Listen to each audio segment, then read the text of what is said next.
Hello, good morning dear students. आज बेटा हमने चैप्टर नंबर अपना जो सेकंड है वो कुछ एक्सप्लेन किया था, उसके बाद आगे का देखते हैं। तो इसमें एक एक्टिविटी है। एक्टिविटी आपकी क्या करना है इसमें? Activity to study the effect of saliva on starch present in food. हमारे भोजन में जो स्टार्च मौजूद होता है उस पे स्लाइवा किस प्रकार अपना काम करता है, तो वो देखना है हमें। Our mouth content salivary glands with secrete saliva. हमारे मुंह में जो लार ग्रंथियाँ होती हैं उनसे स्लाइवा का या लार का सिक्रेशन होता है। ड्यूरिंग डाइजेशन, पाचन के दौरान saliva breaks down complex carbohydrate. जो पाचन के दौरान जो कॉम्प्लेक्स कार्बोहाइड्रेट है उसको किस में तोड़ते हैं? शुगर में तोड़ देता है saliva. We can observe the effect of saliva on starch containing food by performing a simple activity as described below.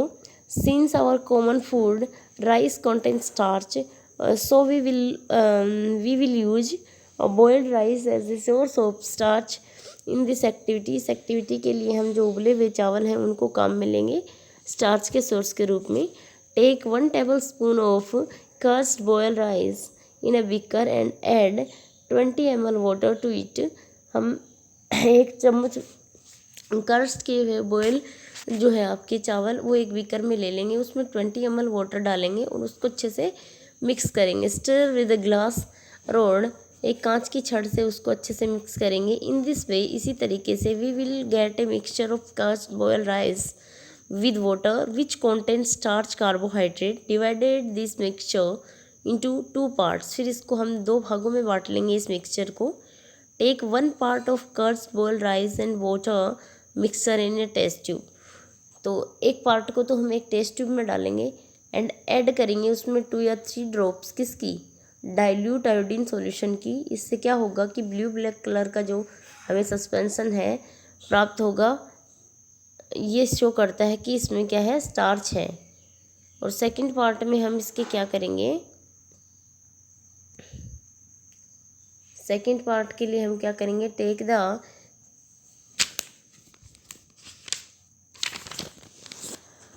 Take the second part of the curds boil rice. दूसरा जो इसका है पार्ट उसको क्या कर लेंगे हम? वाटर मिक्स एक अनदर टेस्ट ट्यूब, दूसरी टेस्ट ट्यूब में उसमें भी वाटर मिक्स करेंगे और add saliva from mouth into it. और हमारे मुंह से कुछ लार उसमें मिक्स करेंगे। Keep this test tube in warm water.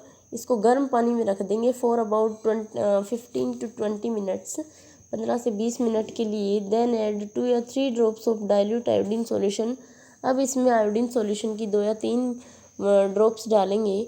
No blue black colour is produced in this case. अब इसमें कोई ब्लू ब्लैक कलर का जो है कलर नहीं आएगा। क्यों? This show that there is no starch in the boiled rice which has been treated with saliva. क्योंकि इसमें अब स्टार्च है नहीं, उसका ट्रीटमेंट स्लाइवा के द्वारा हो गया है कि स्लाइवा ने उसको क्या किया? स्टार्च को शुगर में ब्रेक डाउन कर दिया है। तो यही था इसका मतलब।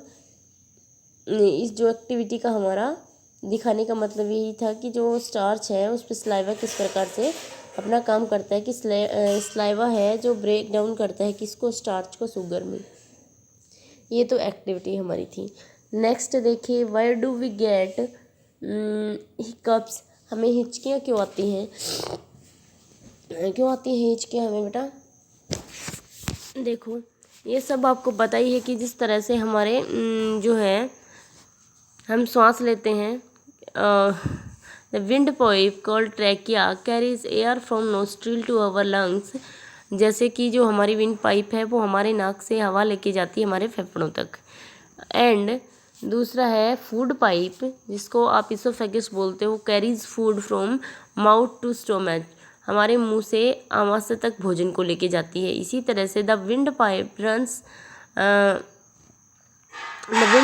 Runs adjacent to the food pipe in the body. कि आप फूड पाइप के सहारे ही हमारी विंड पाइप भी क्या होती है? गमन करती है हमारे गले से। इनसाइड थ्रोट, हमारे गले के अंदर। However air and food share a common Passage.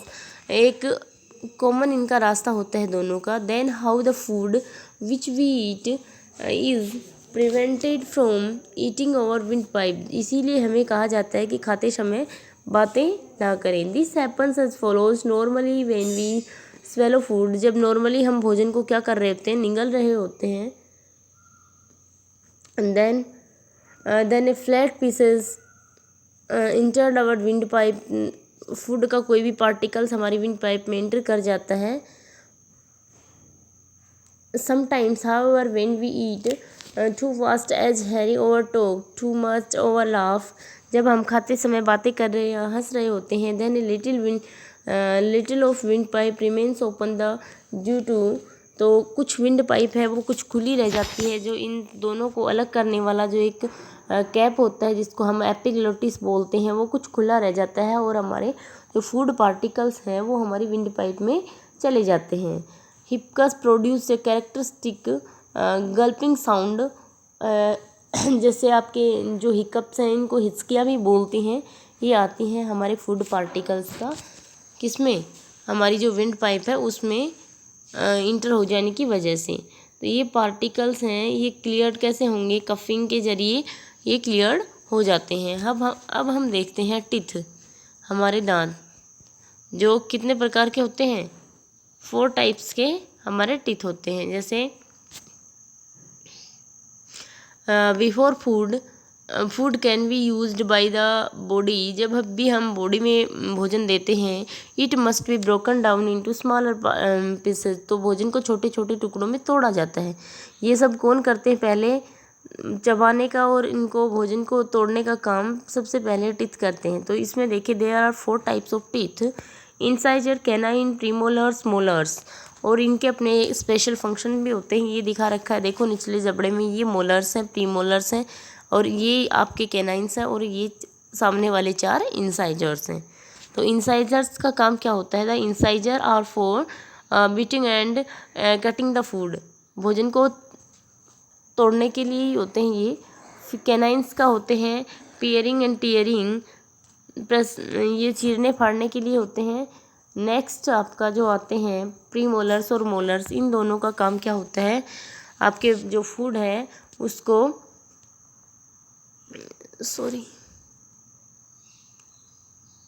Premolars को काम होता है swimming and grinding the food. Premolars और मोलर दोनों यही काम करते हैं। इसके बाद आते हैं milk teeth and permanent teeth, जो दूध के दांत और जो स्थायी दांत होते हैं वो। इन ह्यूमन बींग्स, मानव में क्या होता है, द टीथ ग्रो ट्वाइस, 2 बार दांत आते हैं। First time the teeth grow when we are small baby, जब हम छोटे बच्चे होते हैं तब आते हैं। This set of teeth is called milk teeth, उनको बोलते हैं milk teeth. Thus the first set of the teeth which grow during infancy are called milk teeth. Milk teeth are the temporary set of teeth. The milk teeth loosen and begin to fall. जल्दी ही ये क्या हो जाते हैं, फिर गिरते हैं और टूटते हैं। The age of between 6 and 8 year, 6 या 8 वर्ष की उम्र में ये क्या आ जाते हैं हमारे milk teeth. When milk teeth fall off in a child then another set of teeth grow in place, तो इनके स्थान पे दूसरे दांत आ जाते हैं। So the second time of the teeth grow when one is a child. The second set of the teeth is called permanent teeth. The permanent teeth grow in place of milk teeth. The permanent set of the teeth remains till the old age. But when old people lose their permanent teeth, then new teeth do not grow in their place. जब भी वृद्धावस्था के बाद जब हमारे permanent teeth टूटते हैं उनके बाद कोई टीथ नहीं आते हैं। ठीक है। इसके बाद देखो टीथ डिके, ये आपको एक टीथ की स्ट्रक्चर दिखा रखी है। इसमें सबसे ऊपर वाला जो पार्ट होता है वो इनेमल होता है, जो हमारे शरीर का हार्डेस्ट मटेरियल होता है। इसके बाद डेंटाइन है, फिर पल्प है, पल्प कैविटी, और इसमें जो ब्लड वेसल्स हैं, फिर ये मसूड़ा है। ठीक है, ये एक टीथ की स्ट्रक्चर दिखा रखी है। Teeth decay is a process in which the teeth becomes rotten due to the formation of cavities, holes inside the leading of tooth decay. दांत में जो है टीथ डिके स्टार्ट होता है। इसमें कुछ जो पार्टिकल्स है आपके भोजन वगैरह के वो रह जाने के कारण सड़ने से हमारे टीथ का डिके स्टार्ट हो जाता है और दांतों में कैविटीज बनना शुरू हो जाती हैं। ठीक है, इसके बाद देखिए आप, टीथ के बाद आती है हमारी टंग या जीभ।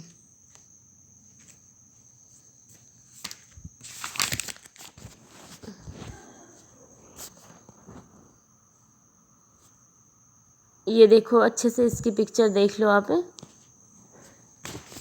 बुक से देख लेना कि ये जो पीछे वाला इसका जो हिस्सा होता है इसका टेस्ट कैसा होता है। बोलते हैं इसका स्वाद कड़वा होता है। इस पे जो टेस्ट बड्स लगी होती हैं वो कौन से स्वाद के लिए होती हैं, बीटर टेस्ट के लिए होती हैं। और साइड में जो ये रीज़न दिखा रखा है यहाँ, इनका जो है यहाँ टेस्ट बड्स जो होती हैं शोर टेस्ट को डिफाइन करती हैं। इसके बाद लास्ट ये है साल्टी और स्वीट टेस्ट के लिए, ये साल्टी के लिए, स्वीट के लिए।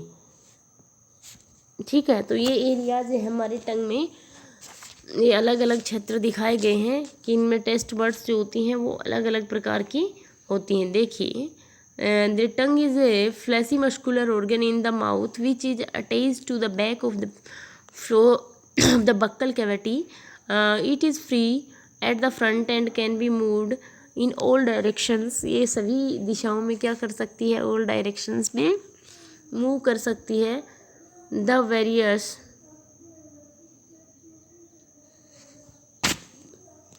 Various function of tongue are as follows. जो है जीभ के प्रमुख काम निम्न होते हैं। कौन कौन से इसके काम होते हैं। The tongue help in mixing saliva with the food during chewing. जब हम भोजन पकाते हैं तो उसमें जब हम भोजन को चबाते हैं तो उसमें स्लाइवा का क्या करती है, मिक्स करती है। The tongue help in the swallowing the food into the food pipe. The tongue help in getting the taste of food. और tongue is essential for talking, बातें करने के लिए भी जीभ जरूरी होती है। There are 4 types of taste, 4 प्रकार का टेस्ट होता है, स्वीट, साल्टी, श्योर और बिटर। ठीक है, फॉर एग्जाम्पल के लिए ये एग्जाम्पल वगैरह आप देख लेना, पढ़ लेना इसको। The tongue has taste buds which detect different taste of foods. हमारी जो मैंने बताई कि हमारे टंग्स पे क्या होती हैं, टेस्ट बर्ड्स होती हैं, वो क्या डिटेक्ट करती हैं, टेस्ट को डिटेक्ट करती हैं कि किस प्रकार का टेस्ट है। और इसके बाद आते हैं हम, आज के लिए हम इतना ही टंग तक ही करेंगे, आगे का पार्ट हम करेंगे नेक्स्ट वीडियो में। तब तक के लिए बाय बच्चों। आज का होमवर्क रहेगा आपको चैप्टर रीड करना।